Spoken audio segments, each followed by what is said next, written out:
Okay. Now we are recording. We are also streaming. Okay. Okay. Well, hello everybody. It is a great pleasure and an honor to introduce. ¿Estás conectado? ¿Mm? I'm sorry. Pues conéctate.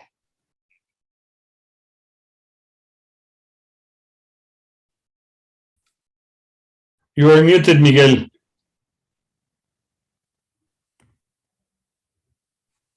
Miguel. Okay. Okay. Hi. Thank you. I thought I was on mute. Okay, for the third time. Hello, everybody. It is a great pleasure and an honor to introduce a very dear friend, Bernard Jones. He is my scientific grandfather, too. Thank you, Bernard, for coming and give us a talk about your work. So Bernard Jones regards himself primarily as a teacher and enjoys mentoring PhD candidates in diverse areas of astronomy and astrophysics.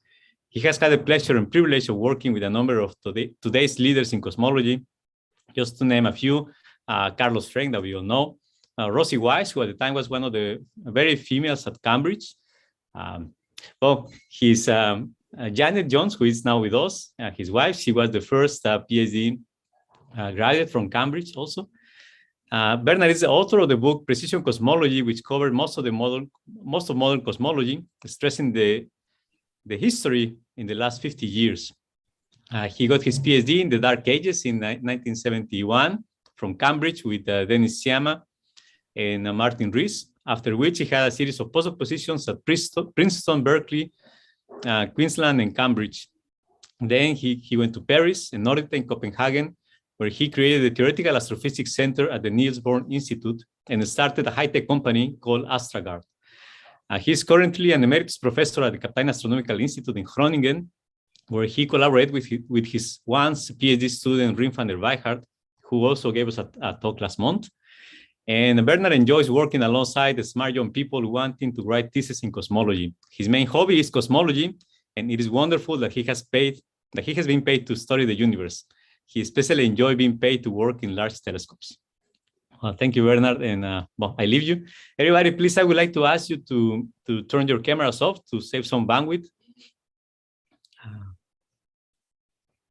Okay, Bernard. And your computer's off. Okay, right. I'm Bernard Jones. I've been introduced. Today's talk is perhaps somewhat unusual. I was very surprised when I was invited to talk about the subject. The title is Miguel's, not mine. And the thing is that for 40 years, we've been running my wife and Janet and I have been running this high-tech company using mathematical experience gained from our study of astronomy. There's not going to be any cosmology in this talk, and there's indeed almost no astronomy apart from some science, but this is a science talk, so it's not going to be about technology only. It's going to be quite a lot of science, because I want to present to you the science which underlies some of the things that you see and that people develop. The first part of my talk is about two backstories. The first thing is that it's not only me who's involved. There's my wife, Janet, who also has got her PhD in 1971, and she was a student of Fred Hoyle and Janet Narlikar. And between us, we thought that it would always be fun to have a high-tech company, and it turns out that fun is not necessarily the right word. The other side of this story is the job situation in astronomy, which concerns me enormously, because the increase in the number of PhDs implies that not all those who get a PhD will actually continue within academic research. They have to get a real job, work in the real world. And one thing which scares me is the question of whether those who supervise students actually know anything about the world where their students will go after they finish their PhDs. I suspect not from my conversations with them. They have some glowing position. Oh, you've been programming Fortran, that's fine. Let me assure you that if you can program Fortran and nothing else, there are very, very, very few jobs available to you. Python's always good. So this lack of awareness bothers me, and that's why I'm happy to give this kind of talk so that people can begin to know what this involves. Mainly, this is about cross-disciplinary, interdisciplinary symbiosis. Astronomy is very interesting as a science because it involves physics, chemistry, mathematics, engineering, computer science. You can find all these elements in astronomy, so you can train yourself up in these. That's the good news. The bad news about universities, certainly in Europe, is bureaucracy and economics. They serve to slow science down. So progress is made by people who know about physics, chemistry, maths, engineering, computer science, and it's hindered by university administrations. Now, I've complained about university administrations. I feel much better. Right. Involvement of astronomers with an engineering project is nothing new. Isaac Newton engineered the first reflecting telescope with a little parabolic mirror. He knew about that. It wasn't very good and compared with LIGO. Only about 50% of the light he was looking at got through to the eyepiece because he used a specular metal mirror. Jim Gunn left theoretical astronomy and became the designer of the WIFPIC detector, the wide field planetary camera, on the Hubble Space Telescope. And he never returned into theory. He was one of my roommates in Cambridge. Brilliant theorist, about expert on pulsars, cosmology, everything you need. So that was it's good for the world. And in fact, Jim Gunn had a different impact than he would have expected, because after they changed the camera that he built on the Hubble Space Telescope, when they put new lenses on it, they brought the old one back down to Earth. It's about the size of a piano, and dumped it in a basement. And the interesting thing about it is that a few years later, when they wanted to make Watson, of Crick and Watson fame, DNA, they couldn't do it because the fluorescence of the bases were too faint. They couldn't really map the DNA. And so at a conversation, apparently, somebody said, well, what do you need? He said, well, these are far too faint, these little glows. We need something which will detect individual photons. And said, oh, we have one in the basement. And so the wide field planetary camera was used to decode the first DNA, which was quite appropriately Watson's. We formed this company, and it's called Astrogard, when we first went to Copenhagen, because we were worried with the job situation. The oil crisis was raging in the 1980s, and it looked as though jobs were going to be scarce. People on postdocs and things were losing their jobs simply because of what I call the Thatcher influence. We had a prime minister called Margaret Thatcher, who makes Putin look good. We actually managed to form this company, and although it was difficult, it died with the financial crisis between 2010 and 2012, that kind of period. But we actually did quite well. We actually managed to get customers, and a little team of about 8 people managed to deliver. This was some of the things they managed to deliver their customers. I was not involved in all of these, but my software was. And so, for example, you'll see the Bank of England on that list, which is a nice one. You'll see various police forces, and you'll see Mobil Oil, Philip Morris, Dutch Gas. These are huge Dutch companies. And you'll see wind farms and a hospital. And this is one of the great projects because it allowed women who had premature babies to log in from home and look at their baby. Now, this doesn't sound remarkable today because we have these mobile phone things. That's pretty good. But then we were the only company actually broadcasting outside the military, really, I guess, broadcasting video over IP to people on the internet. So we give the woman would have her little computer, she could take it home, and then she'd log into her baby every night because she wasn't allowed to stay with it for 2 months. I mean, it was sometimes great. That was a life-saving So the next thing I moved to is to get down to the business of academic work, Nordita.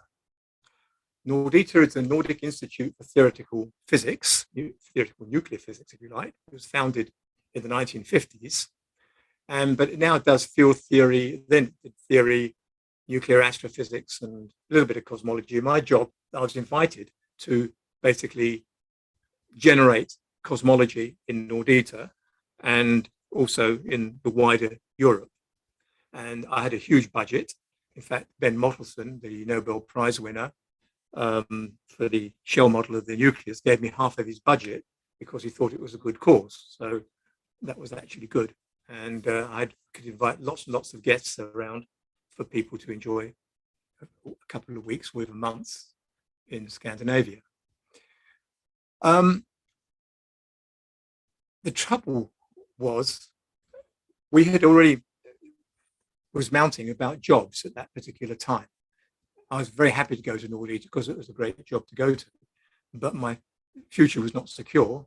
And nor was Janet. She got a job at the Copenhagen observatories. We'd just been in Paris. Janet had got a postdoc there, so I followed on and got another job at Meudon. It was that time when we started to worry about the job situation for two people. And this is the first part of one aspect of the talk, is two people have to have jobs in the same place. It's the probability of one getting a job is epsilon. The probability of two getting it is epsilon cubed, because if you buy one, you get the other one free is the idea. That's not exactly what we wanted to do. So we decided that we would actually target computer vision in live video scenes, and we were actually interested in robotics at the time. France was too bureaucratic to start a company, but Denmark was absolutely great because they had a really super administration system, minimum bureaucracy, and they spoke English. So we got a team together, we got some money, and we got some equipment, and so the company started. It was only started by a total of 4 people, and grew rapidly in size to 6, then 8. And we stayed at 8 or 10 people for most of the company's life. And all those things that were delivered by those 6 to 8 people in collaboration with local people. Now, the technologies which were in place as a consequence of my stay, which really convinced me that we could do something, were neural networks. Tell you how that came about. Multi-fractals and wavelets. Neural nets, as we know today, can be used to enhance video analysis, which is what we were talking about. Multi-fractals can characterize what it is you're looking at, the textures of things, so you can tell the difference between a field of grass and a road. And wavelets is an alternative to Fourier transform that I've been a fan of for a long time. And I knew very little about any of these things before I went to Copenhagen.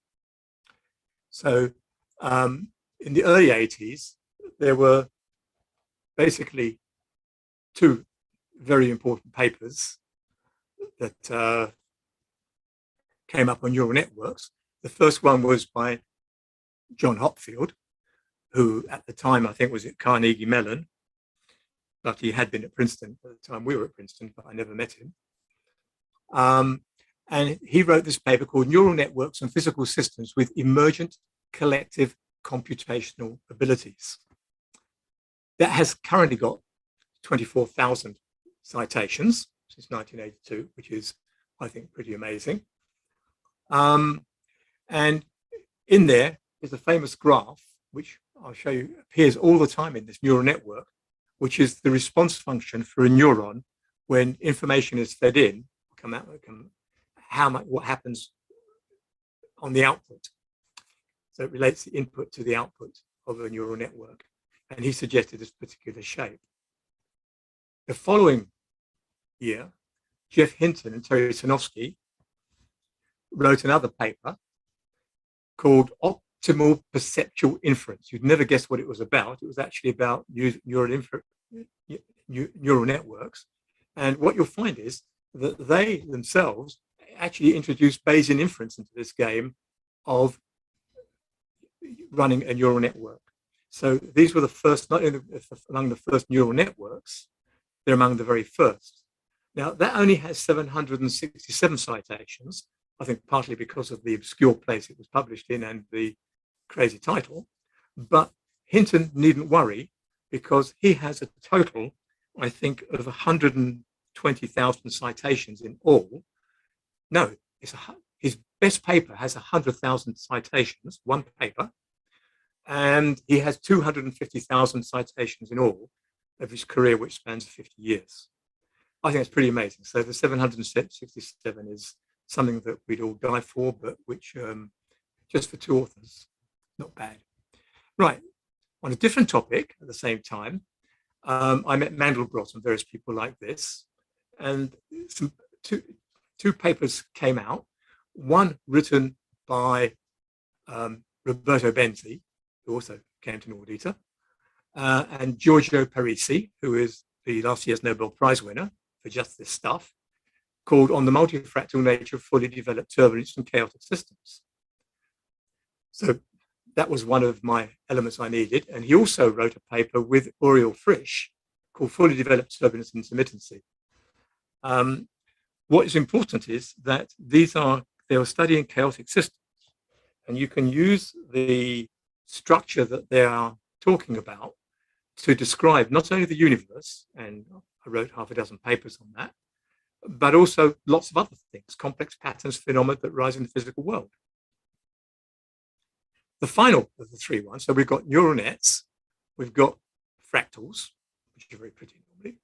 The final one was a theory of multi-resolution signal decomposition, the wavelet representation. This has 29,761 citations as of yesterday, and Mala himself has 112,050. Okay, not this, just impressive. I like numbers. That was based on a very important book called Vision, here in the bottom right. I don't know if you can see my thing. That's where my thing is. Written by David Marr at MIT. He died shortly after writing the book. Very sad. He was very young. And he produced this idea of how the brain works, which is basically it sees an image in the retina, just behind the retina, and it decomposes it into a series, a hierarchy of images, which are basically the solutions of del squared phi, where phi is the intensity field of the image itself, this thing. So you have del squared phi is 0, and you solve that basically, and you get these lines at different resolutions. So this is exactly what Stefan Mahler was talking about, but there's a subtlety to wavelets, as we'll see in a minute. Wavelets are things which are basically reversible. They're basis functions, so you can do a wavelet transform and you can unwavelet transform it. Whereas if you just smooth a thing 10 times, you can't unsmooth the last one and reconstruct the first. So that's the three pillars of where we went. So by 1990, towards the end of my stay at Auditorio, the elements for making a difference in the world of video analytics were in place. Very frustrating decade, but despite enormous numbers of frustrations and disappointments and sadnesses, we managed to get through the 90s. So we'll talk about the 21st century in a few minutes, but I want to talk to you a little bit about neural networks and how they come into this story and how they're related to wavelets and things like this. So neural networks for poets.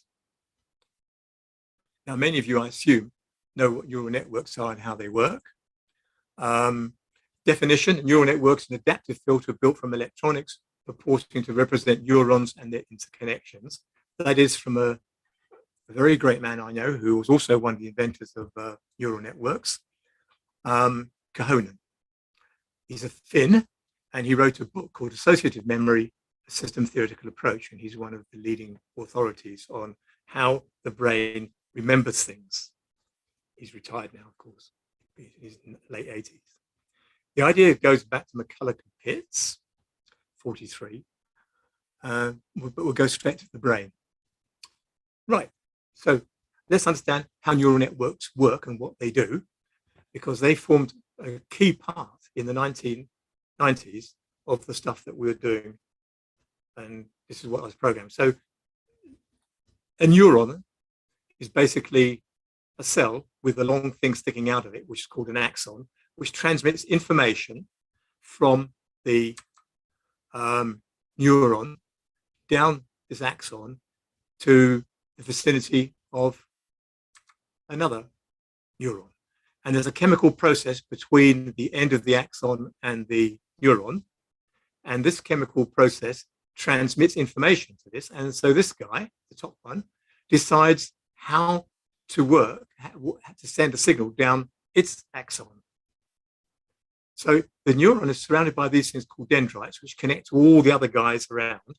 And they react to all that information they're receiving.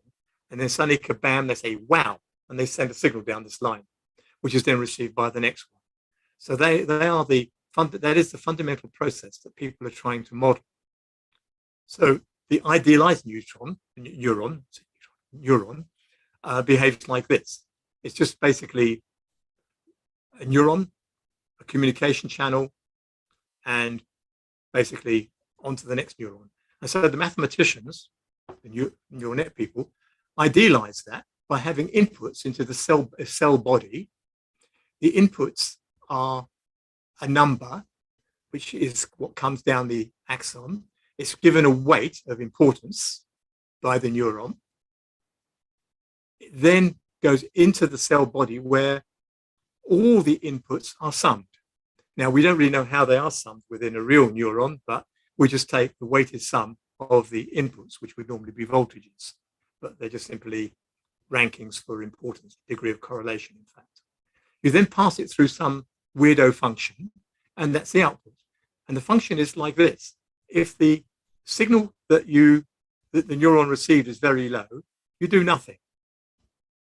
If the signal is very strong, you send out a 1.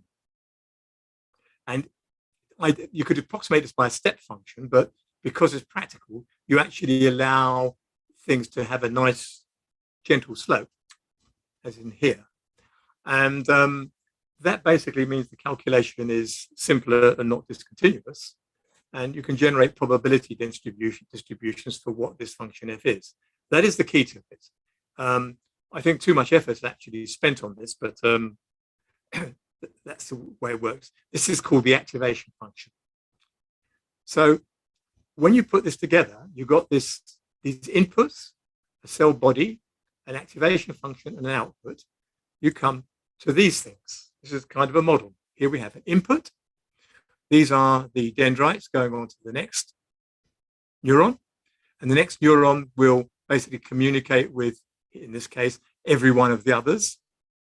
And each one of the others will then go on to another process of communication. And then eventually they'll all narrow down to some output. And the game is that when you put the inputs on, all these things transmit according to your weight function and according to how interested this given neuron is in what you're telling it. And it will then transmit more information onto its fellows and so on. And the answer is either a yes or a no. Yes, you're a bird. No, you're a dog, or something like that. And if you put feedback into this is a feed-forward network, then this is basically machine learning. And you can have very complex ones. And typically you may have thousands and thousands or even millions of inputs shrinking down to a final conclusion saying this is a dog. So basically, this is what you build on your computer. And the good news is that all these things can work in parallel if you have an appropriate graphics card or an appropriate processor. The parallelism is what speeds up, makes neural nets so efficient. There are serious problems in parallelism, but this is not the place to go into them. So having done that, we now know what a neural net is, and I'm going to show some other diagrams in a minute. I want to move on to wave. That was neural nets for pedestrians. This is wavelets for cyclists. So it's going to be a little bit more complicated. And the common question is, wavelets are just another set of orthogonal functions. In other words, you can transform using it, it's a filter, and you can untransform. So basically, Gaussian smoothing is not a wavelet. and you can make a Gaussian wavelet, but it's not as simple as that. The engineers, they're orthogonal filters. They're not really any weirder than Bessel functions or Struve functions or parabolic cylinder functions. Most of them have a finite support width, so they only talk to a finite number of inputs and have a finite number of outputs. You can design your own, and we did that. There's a fast wavelet transform, just like the Fourier transform, and the downside is to make the choice of which wavelet to choose. Let me show you two wavelet functions. A wavelet function consists of two bits. A scaling function, this is the hora wavelet, which was discovered 100 years ago almost, and it has a wavelet.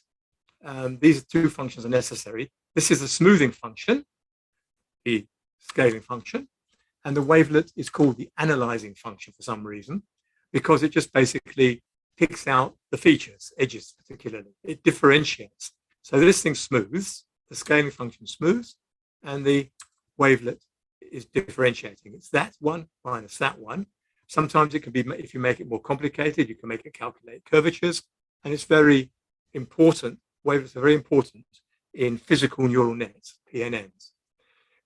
They needn't all be pretty square waves. There's Ingrid Dobeschi, who won the enormous numbers of prizes for this, invented the Dobeschi wavelet, which has nothing to do with anything we understand in our normal experience, which they look like this. They're not even smooth.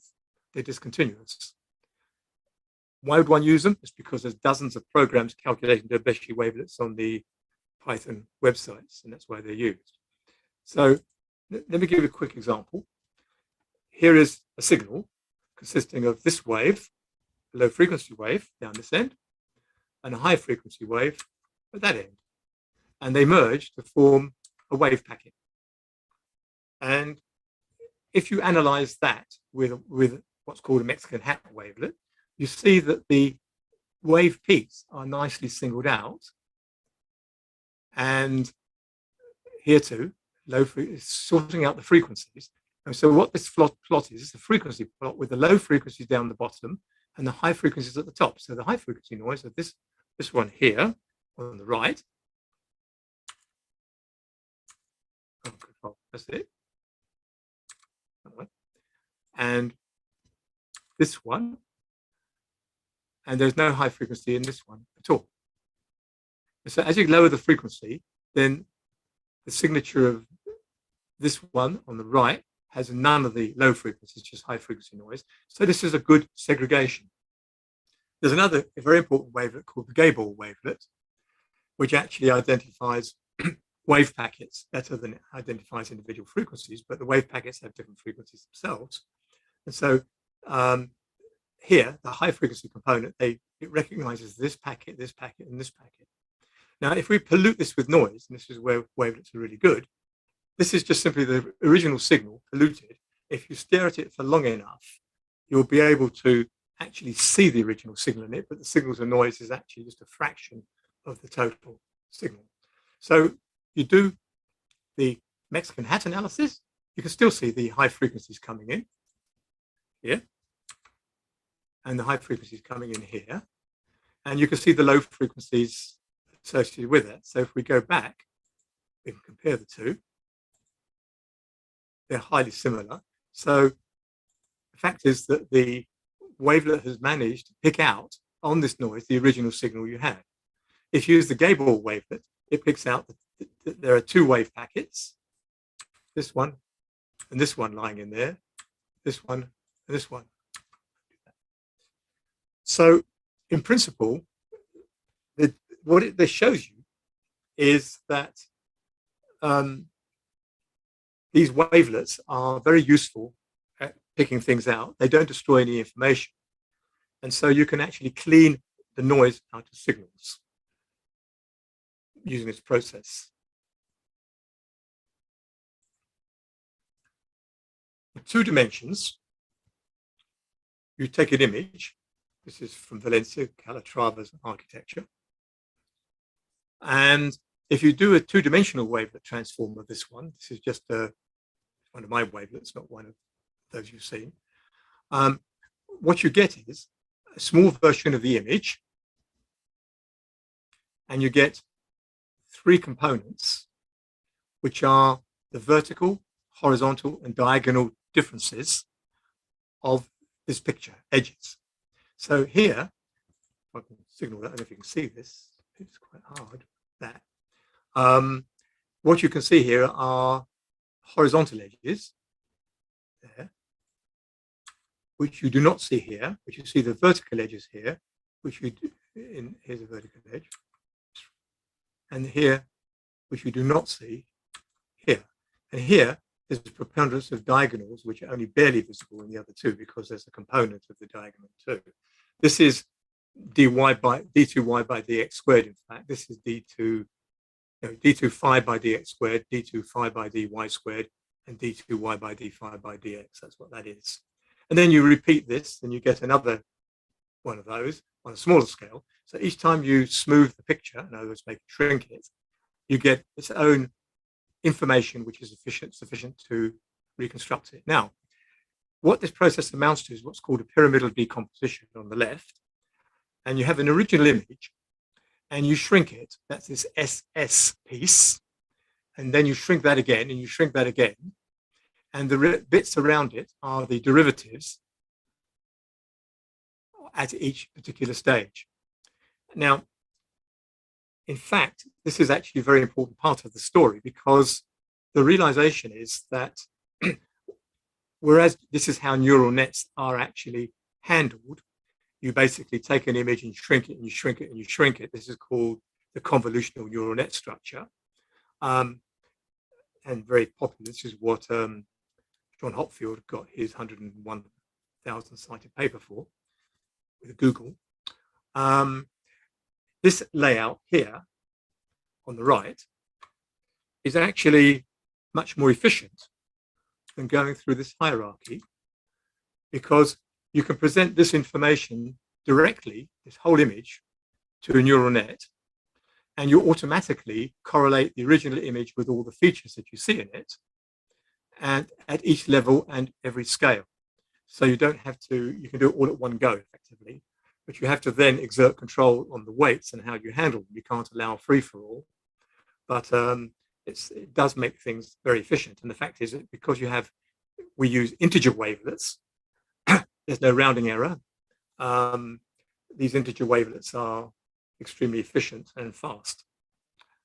And so we don't have the problems of doing this with 16-bit floating point, which is what happens normally. So this is the slightly bigger version. I think we needn't bother with that. So let's move on. Technologies involved.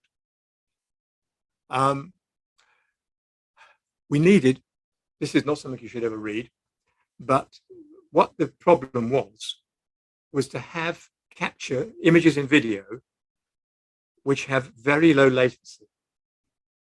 In other words, the time between your seeing the image and the time that the image was taken has to be less than 1 frame.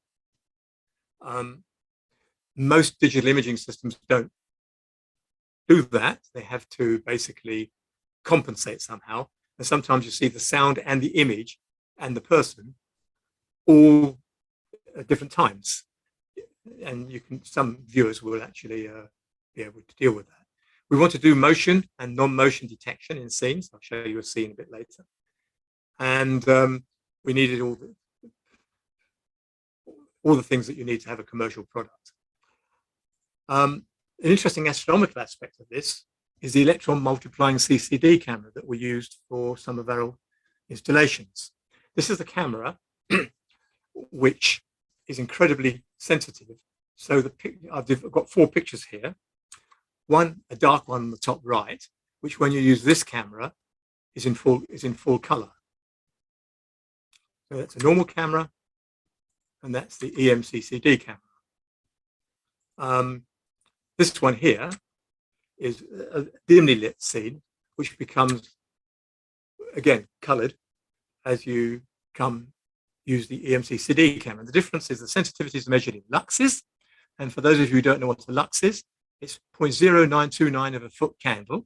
That's because of Brexiteers who listen to this. We have lots of those in England. They want to go back to those units. Or 1 lumen per square meter, which is basically 1 candle power caught the total flux on a 1 square meter area. So this camera here was actually invented in the Cavendish laboratory, and our friend Craig Mackay, who was at the Institute of Astronomy, had a say in it. And it's actually the cheapest photon device, counting device you can have.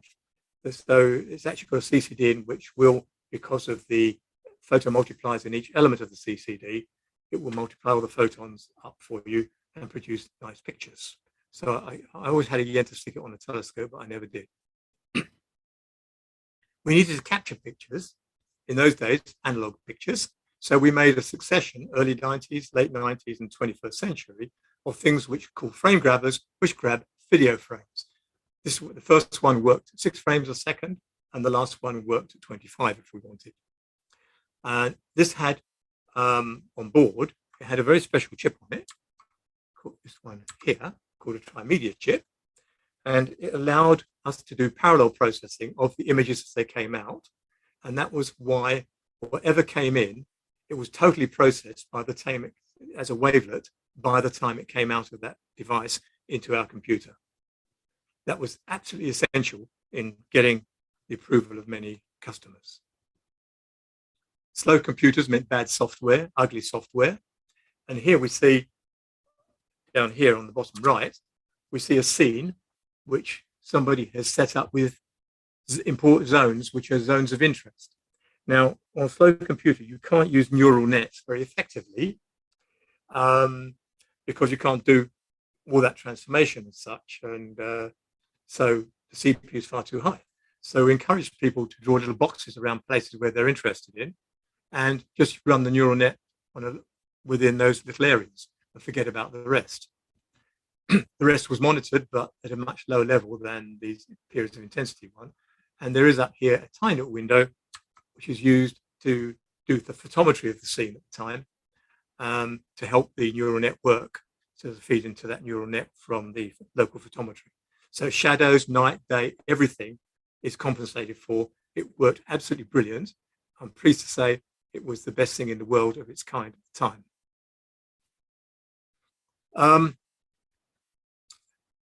So our competition was videotape.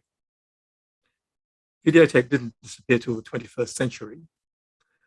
And the police and people like this would use videotape to record 4 hours of video on them.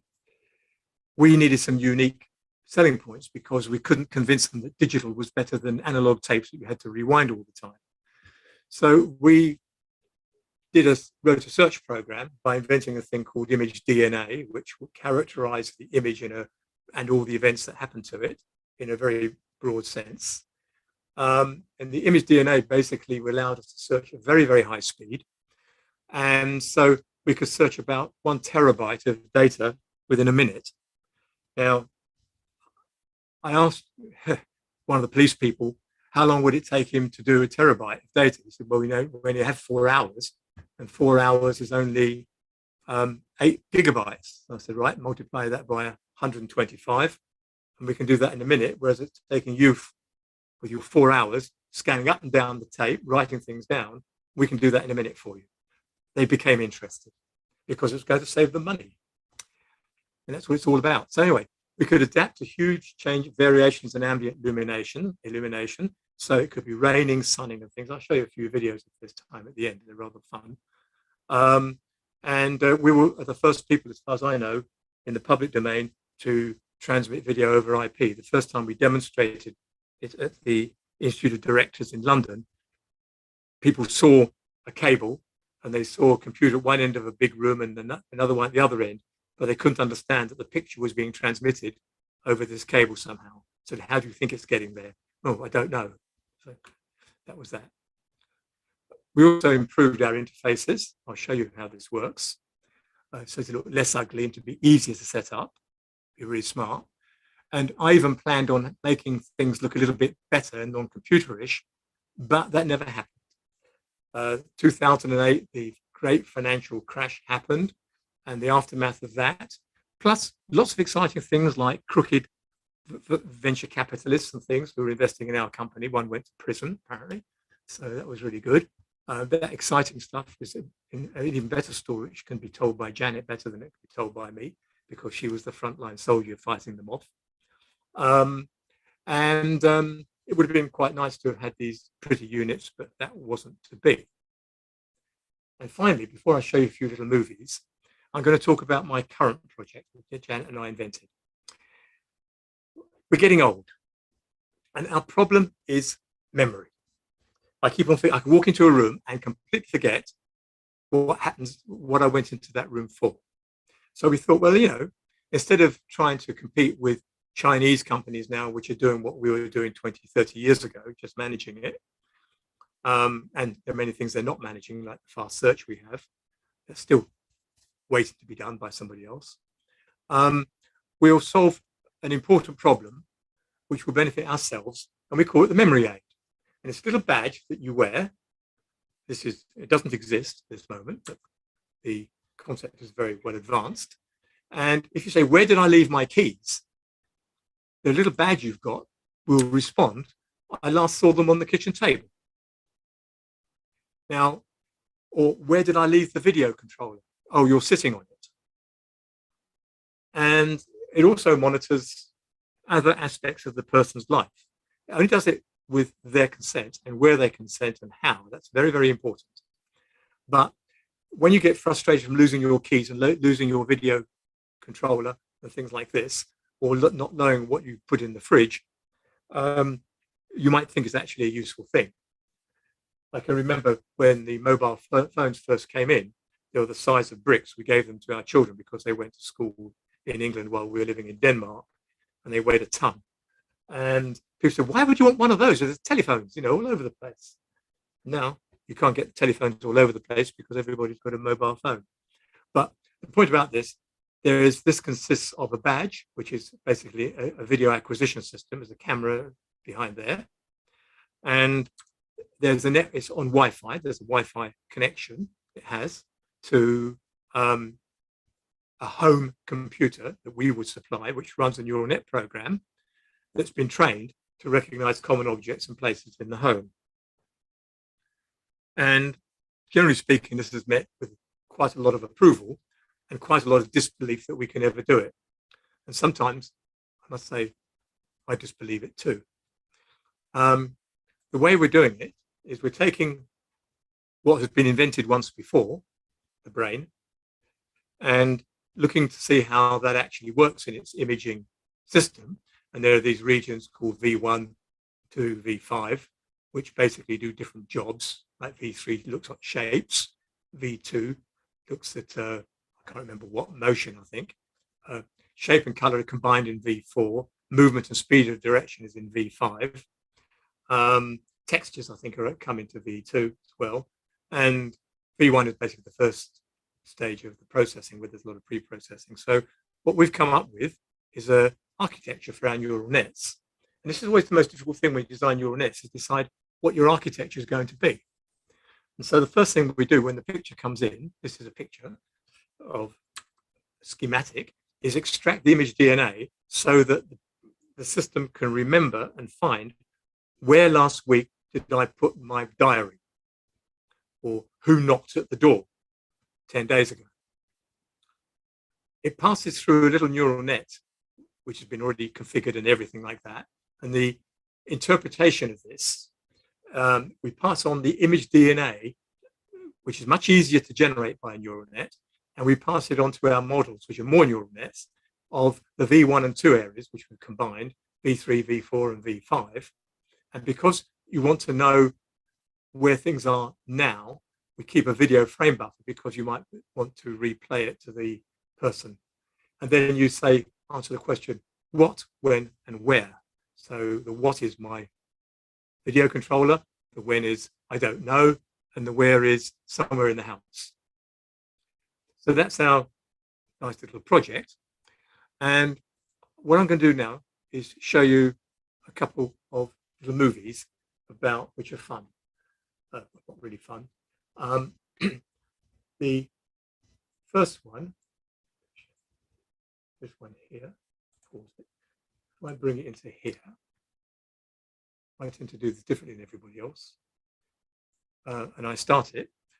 This one was used for a project on wind farms at a place where there were white eagles, which are getting very scarce. And the white eagles fly above the windmills, the wind turbines, and they like doing that because it's very relaxing. There's a nice air current coming up and they can float around. And if they see a rat on the ground, their brain says dinner, and the eagle will dive down to the rat and sometimes get hit by the fan of the wind farm. These are turning basically there are 3 of them turning at about one rotation every 5-6 seconds. And because the eagle is in fact 2 meters across, their wings are clipped and they will die. Now, there were only about a dozen pairs left in this area, and they didn't want to have them chewed up. So we managed to come up with this, looking for eagles.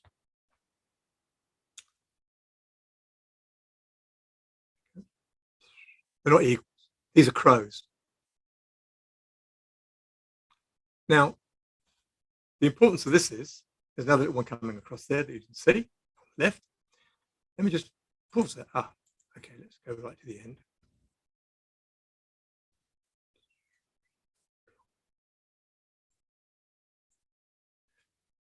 It's easier for an operative to see the tracks made by the birds than it is to look at a blank sky. Oh, did I see an eagle there? So if I play it again for you, look at the left-hand screen and see what you can see.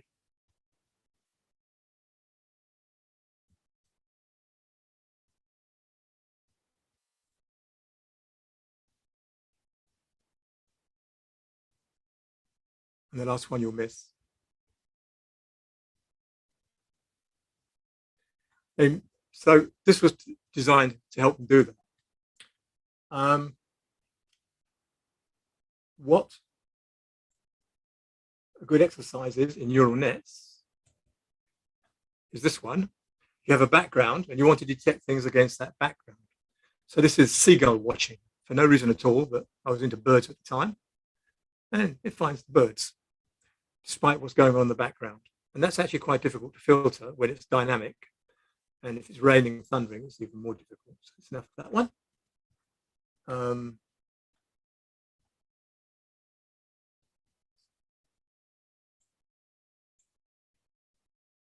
This is spyware. It's observing. And the yellow things which flash up are places where the probability of having motion, events, are above a certain threshold. The point is, these guys will sit and watch this video for days and days and weeks, trying to identify. It's totally boring, and they have to sit there in front of this. And it was so much, they were taking recordings home and looking at them at home. But the image DNA is where it's being stored, where those yellow things are. And that's what saved them all the time. The smoke gets in the way of the conventional ones, so that was good because we had no competition. This is typical graphics user interface in a prison. This is our own graphics user interface, and you see, basically you're seeing 6 cameras, change the view and do all this kind of stuff, and you can watch people walking out and doing. You're now seeing the inside of a prison. So it's actually rarely seen footage. And they even have a football field in the prison, which is beyond there. And so we made this one. It's not very exciting, but we could do a lot. And what's surprising is that now there's tons of them. At the time we did it, there weren't very many of them. And last one I want to show you is this thing. This thing is about taking an airport. We did a lot of work in airports because of the terrorist thing. They have these fences along the edge of the airport. This is the public domain and there's a road which pedestrians walk along. And the trouble is, at night, it's very hard for these things to work because of flashing background lights and all kinds of busyness. So the guard has to say, look, every time somebody walks on this path, I want you to tell me. So he wants to ignore absolutely everything else And you'll see in the bottom left-hand corner and the top left-hand corner, what you'll see is basically the activity which is going elsewhere in the scene, but he's only interested in the alarms that go on in this particular place. And this is the way he does it. So instead of having hundreds of parameters set up, he just simply draws boxes. See, there are lots of activity. The car just gone. He doesn't want to know about that. So he's going to sit down. He's going to start drawing boxes. Oh, no. Stop. I didn't start at the beginning. Right. Here we go. Start. Right. So he's drawing boxes where he wants to be. That would be enough. But he's drawing 2, 3, 4. So if anybody comes up in any direction, you can make them directional, things like this. You can do all kinds of things. And when somebody comes along, other things are going on at the same time. The alarm will sound and you have a bell, and then you can look at the replay and all that kind of stuff.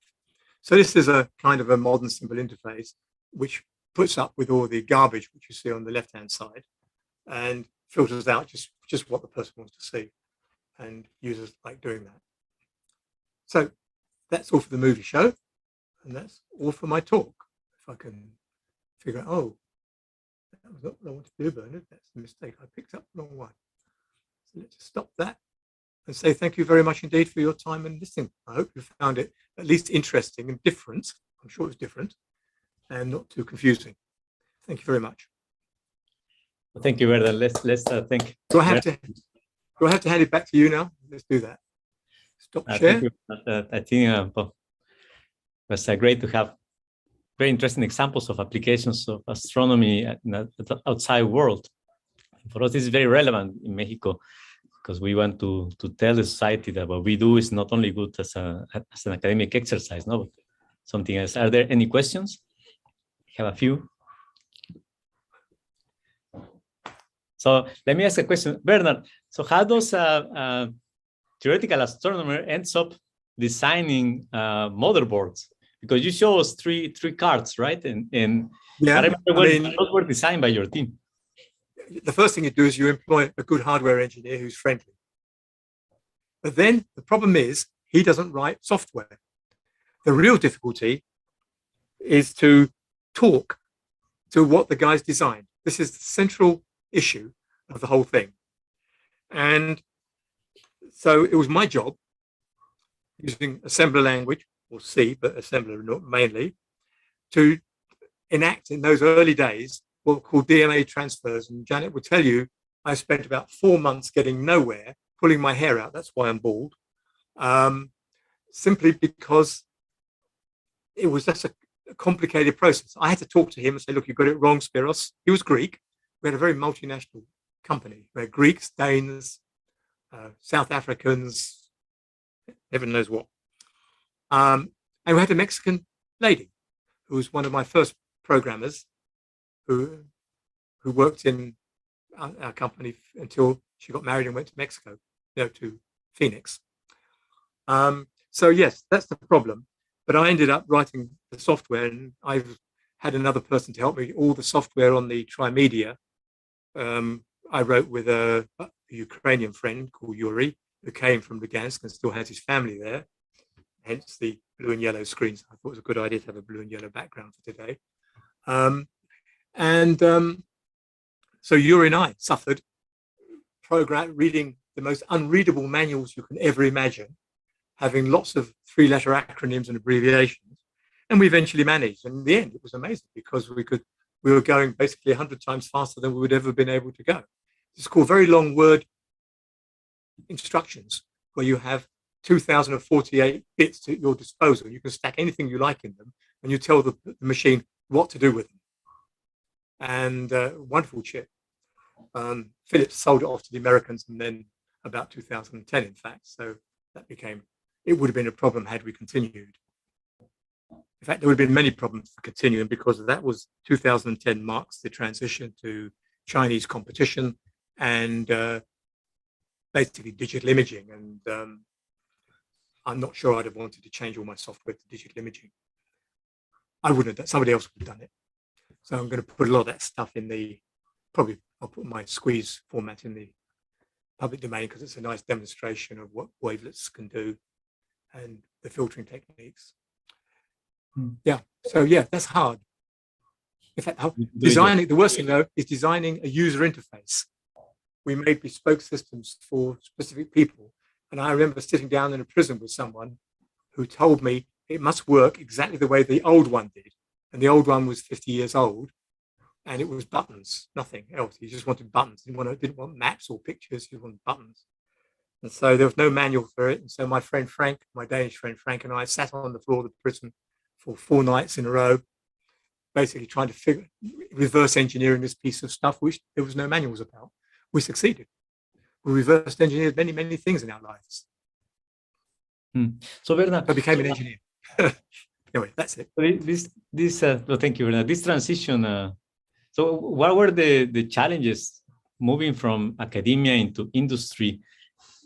But this was decades ago, no? This was a few decades ago. Now it's very different, but there must be some common patterns. What were the biggest challenges? Remember at some point you were talking about... the biggest challenges were actually not technical challenges. The technical challenges were fun. I think the challenges taken on by Janet, who became the informed administrator, money handler, employment, unemployment manager of the whole thing, coped with crises of all kinds of things happening. It's unimaginable, especially the criminal venture capitalists. I keep on calling them vulture capitalists because they're like vultures, you know, they're trying to kill you. They want to eat your dead meat.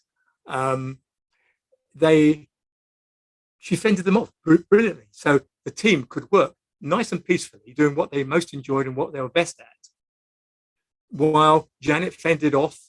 And if you wanted new chips, Janet knew where to get them. You know, you want 20 Trimedia chips for next week, Janet got 20 Trimedia chips.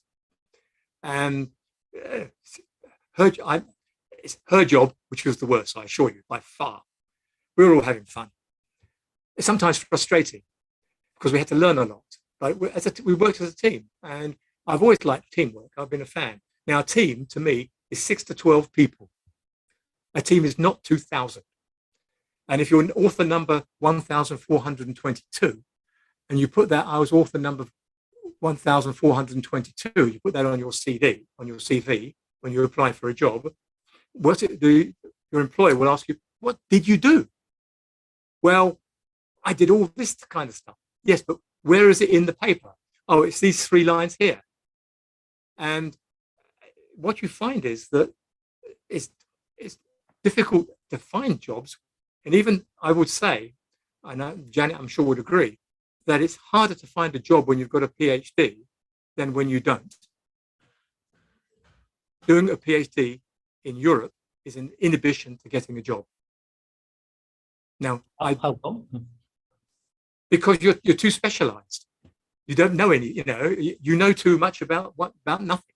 So if you go and say, look, I'm very good at dielectronic recombination in the solar atmosphere, which is a real thing, they'll say, well, I'm afraid we don't have any jobs for experts on dielectronic recombination. No, but I can write Fortran. Yeah, we don't have jobs for people who write Fortran. Oh, I write C++. Which version? Oh, version 11. Now we can't be bothered. It's the interview game is real. My children, I have a son who now works in the finance industry, and I use him as an example, as a barometer. He's been now working in it for about 10 years, I guess, so almost a decade. And it's fascinating to see how his industry works. I play around with some of he gave me some data to play with. Absolutely fascinating. I could do that too. But, he wants to employ C++ programmers who are prepared to obey the standards for C++ in great gory detail, and not people like me who I put lines of assembler code in the middle of my AMX instructions from Intel in the middle of my C++ code just to make it go a bit faster where the compiler did a bad job.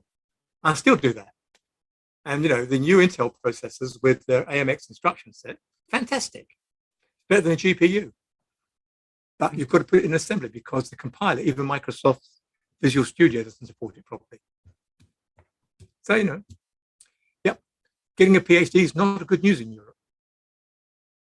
Huh. But if you've got imagination and passion, you can do it.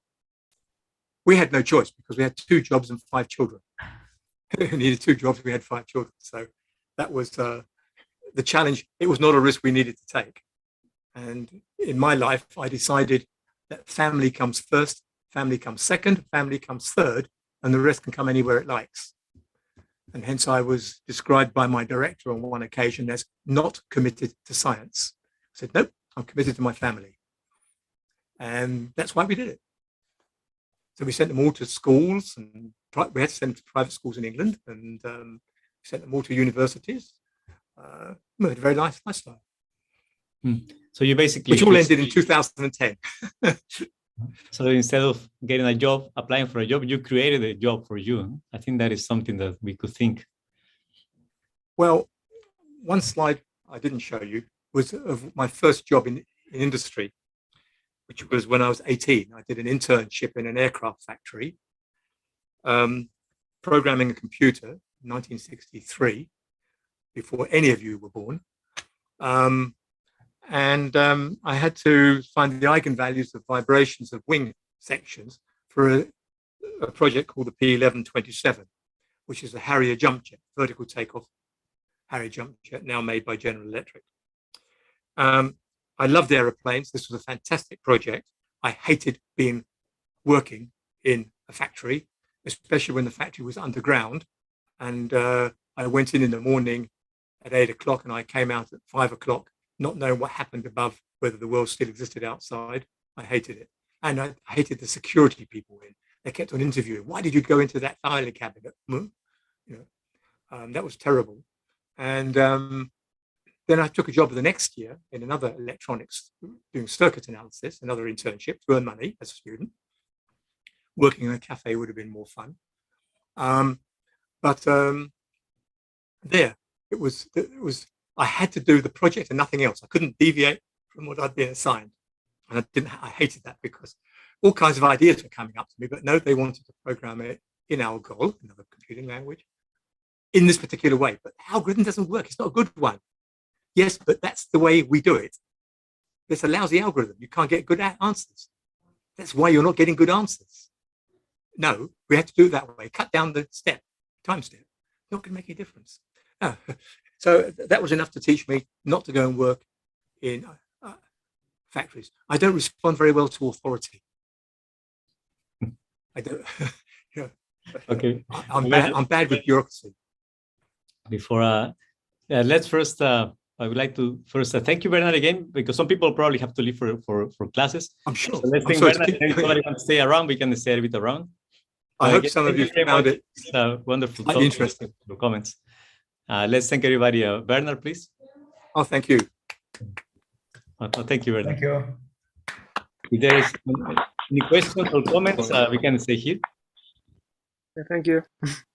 Otherwise, well, I'll see you next week. Thank you. I will be hosting the colloquium next week. Thank you, everybody, for being here. And thank you, Bernard, again. It was great to see you, Janet, too.